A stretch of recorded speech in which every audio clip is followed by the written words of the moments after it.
Terre. Terre. Et bien loin ce jour où ce compagnon de Christophe Colomb, du haut de la vigie de la Santa Maria, s'enthousiasmait à la vue de la terre ferme, après des mois de galère sur mer. À toute situation c'est réalité, il est vrai que cet intérêt manifeste pour la terre dont il était question ne s'accommode pas de celle actuelle. La terre, de moins en moins sûre. Il faut bien en convenir sans devoir justifier d'une quelconque dépression ou pessimisme. Tant que le Canada, réputé pour son grand froid, se retrouve en butte à une canicule incroyable. Il est tout de même question dernièrement de plus de 45 degrés à l'ombre. Les pays réputés chauds sont eux aussi confrontés à des dérèglements climatiques, qui mettent sens dessus-dessous la planète Terre. Aussi, l'idée de prendre le large dans un sauve-qui-peut qui ne dit pas son nom, loin du plancher des vaches, a-t-elle fini par l'emporter, à ce qu'il semble.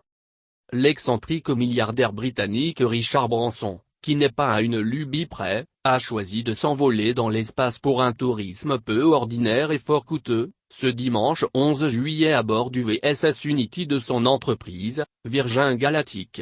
Il est vrai qu'une telle randonnée à plus de 86 km d'altitude, n'est pas à la portée de tout le monde.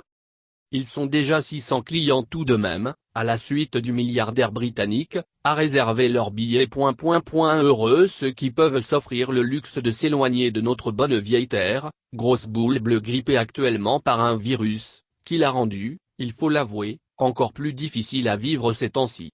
Surtout pour les adeptes de cette religion qu'on appelle tourisme ces curieux hommes et femmes qui s'évadent de leur monotonie et pesanteur sociale, en allant par Mont et par Vaux, et qui se trouvent bloqués par le coronavirus dans leur spontanéité à voyager. S'envoler dans l'espace serait-il la parade? Le billet pour accomplir un tel rêve coûte tout de même plus de 200 $. Et s'il est vrai que l'espace nous appartient, tous, vu du plancher des vaches, il ne demeure pas moins que nous ne pourrions pas tous y aller.